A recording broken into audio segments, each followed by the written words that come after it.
इसमें कुछ जो अनसेंसर्ड आप कह रहे हैं या जो एडिटेड वर्जन जो हम लोग इसको रिलीज करने जा रहे हैं, उसका कारण हमें कोई रिस्क नजर नहीं आता।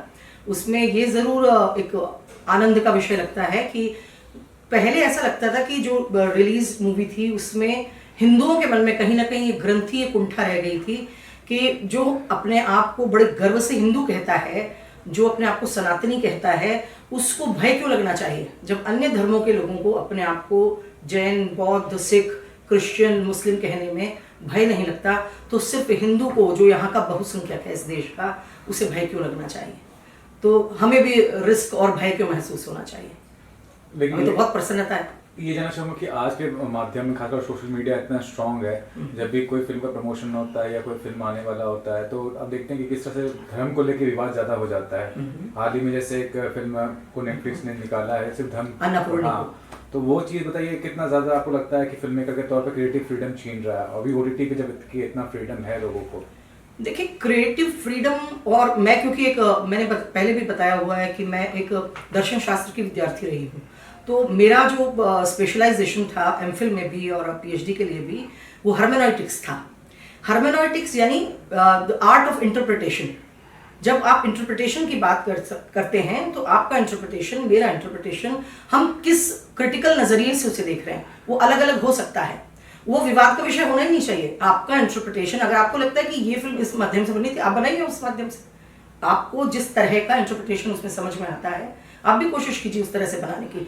प्रत्येक व्यक्ति फिल्म नहीं बना सकता, प्रत्येक व्यक्ति कलाकार नहीं हो सकता, प्रत्येक व्यक्ति कवि नहीं हो सकता, फिल्मकार नहीं हो सकता।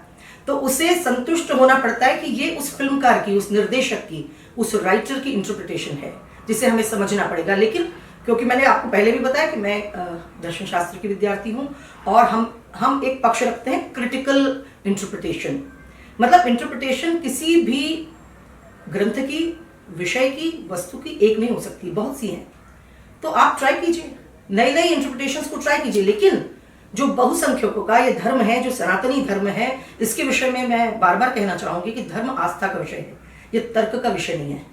तो जैसे ही आप उसे तर्क का विषय बनाते हैं तो विवाद उत्पन्न होता है। आप उसे आस्था की दृष्टि से देखिए। जैसे कई धर्मों ने स्पष्ट कर रखा है कि हमारे धर्म की आप व्याख्या आप नहीं कर सकते, अगर आप करेंगे तो हम आपके विरुद्ध हिंसक भी हो सकते हैं, हम आपके साथ कोई ऐसी कार्यवाही भी कर सकते हैं जो आपके जीवन के लिए दुखदायी हो। तो जिस समाज में हम रहते हैं, जिस विश्व में हम रहते हैं, जिस देश में हम रहते हैं, वहां ऐसे धर्मों की उपस्थिति भी है जो कहते हैं कि जो हमने इंटरप्रिटेशन किया है वही आपको स्वीकार करना होगा। ये हिंदू धर्म की उदात्तता है, उदारता है कि हम कई प्रकार के इंटरप्रिटेशंस को न सिर्फ बड़े ही प्रेम से देख भी लेते हैं, बड़ी ही सहजता से इसको स्वीकार भी कर लेते हैं और मान लेते हैं कि इस व्यक्ति के स्वयं का इंटरप्रिटेशन है इस विषय को लेकर। लेकिन कहीं ना कहीं आपको ये नहीं लगता कि एक ऐसा विषय जो शायद पहले भी बहुत एक्सपेरिमेंट हो चुका है इस विषय पे, ऐसा नहीं कि पहली बार है, तो लोग को एक नयापन शायद कमी खले कि हाँ ये नयापन नहीं है, ये तो विषय पे पहले भी हम लोग देख चुके हैं प्रोजेक्ट्स को। मैं फिर वही कहूंगी कि आप विषय पर बहुत सी बातें कही जा चुकी हैं, लेकिन इस राइटर, इस डायरेक्टर के नजरिए से क्या है वो हिंदुत्व, उसकी परिभाषा आपको देखनी पड़ेगी, समझनी पड़ेगी। और इसमें सबसे सुंदर बात देखिए, जो इसको सबसे अलग खड़ा करती है वो ये है कि सबने हिंदुत्व की व्याख्या तो की है, सनातन की व्याख्या तो की है, अपने अपने तरीके से दिखाने की कोशिश की है, लेकिन किसी ने ये कहने की कोशिश नहीं की कि आत्मविश्वास से आप भी उसी तरह कहिए कि आप एक सनातनी हिंदू हैं जैसे अन्य धर्म के लोग कहते हैं। ये इसकी खासियत है।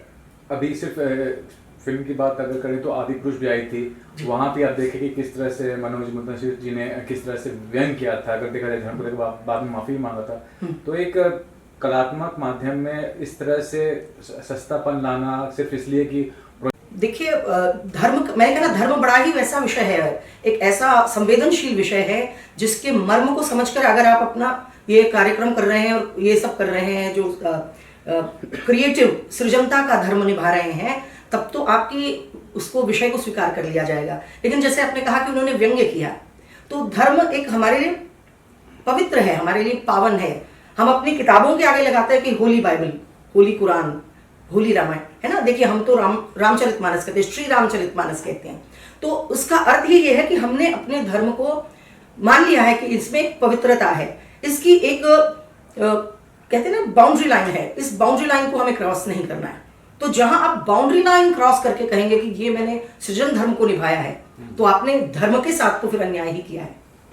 सृजन धर्म के दायरे में रहकर, ये मर्यादा पुरुषोत्तम राम है, आदि पुरुष मर्यादा पुरुषोत्तम राम को अगर आप डिपिक्ट कर रहे हैं और आप अपने सृजन धर्म की मर्यादा को छोड़कर कर रहे हैं, तो फिर आपके लिए ये परेशानी का विषय बन सकता है। रेवेन्यू जनरेट हो सकती है, लेकिन धर्म के लोगों में रोष था उसके प्रति, क्योंकि जिन पात्रों को या जिन ईश्वरीय तत्वों को हमने अपने जीवन में इतना पावन माना है, इतना पवित्र माना है कि मान लीजिए कि उनके बारे में कहा जाता है कि उनके नाम पर प्रण ले लिया, प्रतिज्ञा कर ली, शपथ ले ली, तो हम उसे इतना पवित्र मानते हैं कि हम इसे निर्वाह करेंगे। और उसी पात्र को, उसी चरित्र को, उसी ईश्वरीय तत्व को यदि आप इस तरह से उपहास और परिहास का विषय बना देंगे तो फिर बहुत कठिनाई पैदा होगी। आज का युवा वर्ग बहुत समझदार है, वो ऐसा नहीं है कि उसको इस व्यंग्य के माध्यम से ही धर्म समझ में आता है। आज आप देखिए जितना मुखर होकर जो युवा हिंदू हैं अपनी बात को रख रहे हैं सबके सामने, सनातनी जिस तरह से अपने धर्म की व्याख्या को समझते हुए और अपने धर्म ग्रंथों से जोड़ने का प्रयास करते हुए वो जानने की कोशिश कर रहे हैं कि आज तक ऐसा क्या हुआ कि हम लोग 1176 वर्षों से कहने में भी भयभीत हैं कि मैं एक हिंदू हूँ। ये भी जानना चाहूँगा कि करण राज माहौल होना चाहिए, या वो विषय जो है लाइमलाइट में आया विवादों को लेकर, कंट्रोवर्सीज कितना इंपॉर्टेंट समझते हैं आपको प्रोजेक्ट को हाईलाइट करने के लिए? नहीं देखिए, मुझे नहीं लगता कि कोई सृजन धर्मी कंट्रोवर्सी चाहता है। वो कोई ना कोई ऐसा तत्व अपने आप से उसमें, मतलब देखिए मैंने कहा ना आपको, अगर उसकी इंटरप्रिटेशन किसी को समझ में नहीं आएगी तो वो उस बिंदु को हाईलाइट करेगा, और जैसे ही उस बिंदु को हाईलाइट किया जाएगा तो कंट्रोवर्सी अपने आप, विवाद अपने आप हो जाएगा। और उसके कारण देखिए फिल्में डिजास्टर्स भी हो जाती हैं, उनका बिजनेस खराब भी होता है और उनको बहुत सारी रेवेन्यू भी मिलती है। लेकिन मतलब मैं एक प्रोड्यूसर के नाते क्योंकि मैं भी कविताएं लिखती हूँ, मैं भी अपने आध्यात्मिक पक्ष से भी जुड़ी हूँ, अपने धर्म के जीवन में दर्शन शास्त्र का अध्ययन करने के साथ साथ मैंने भी बहुत से ऐसे काम किए हैं। तो मैं ये मानती हूँ कि आप कभी नहीं चाहते, आप चाहते आपकी कृति जो है वो सराही जाए, लोगों के बीच में जाए, लेकिन उसमें एक दूसरे की समझ में जो अंतर होता है उसके कारण विवाद उत्पन्न होते हैं और उससे लाभ हानि होता है। और करण जी ने, मुझे लगता है कि जैसा मुझे पता है कि उसमें जब आप हाईलाइट ये करने की कोशिश कर रहे हो कि आपको गर्व से कहना है कि आप जिस धर्म से हैं, जिस धर्म से बिलोंग करते हैं, जो चिरंतन है, शाश्वत है, निरंतर है, उसको कहने में आप भयभीत ना हो। लेकिन फिर अंत में क्या होता है, कई मर्यादाएं आपको पालन करने के लिए करना पड़ता है कि नहीं, सबको मिलजुल कर रहना है, सबको ये कहना है। तो चलो अगर कोई मुझे कहता है कि मैं ना बताऊं कि मैं किस धर्म से हूं तो ये भी ठीक है। तो ये जो विवशता है ना, ये विवशता मतलब मिटाई जानी जरूरी है।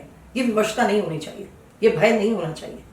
आखिर में ये जानना चाहूँगा कि कहा रही हैं गुनीत मोंगा ने तो ऑस्कर्स जीता, तो वो माहौल कितना पॉजिटिव लग रहा है आपको, महिलाओं के लिए खासकर कि फिल्म निर्माण का क्षेत्र बहुत रिस्क बड़ा होता है, या फिल्म निर्देशन भी बहुत जिम्मेदारी का क्षेत्र होता है, तो उसमें ज़्यादा से ज़्यादा महिला आ रही हैं, उसके बारे में बताइए क्या कहेंगे? ये तो एक बहुत ही अच्छी बात होगी, क्योंकि मुझे लगता है कि अगर महिलाएं तैयार हो गई, क्योंकि हम लोग जो फेमिनिज्म का जो पूरा मूवमेंट चला वो यही देखकर चला कि मेल डोमिनेशन जो है या पेट्रियार्की जो है उसके साथ साथ महिलाओं की जो जगह है उसको भी मिलनी चाहिए।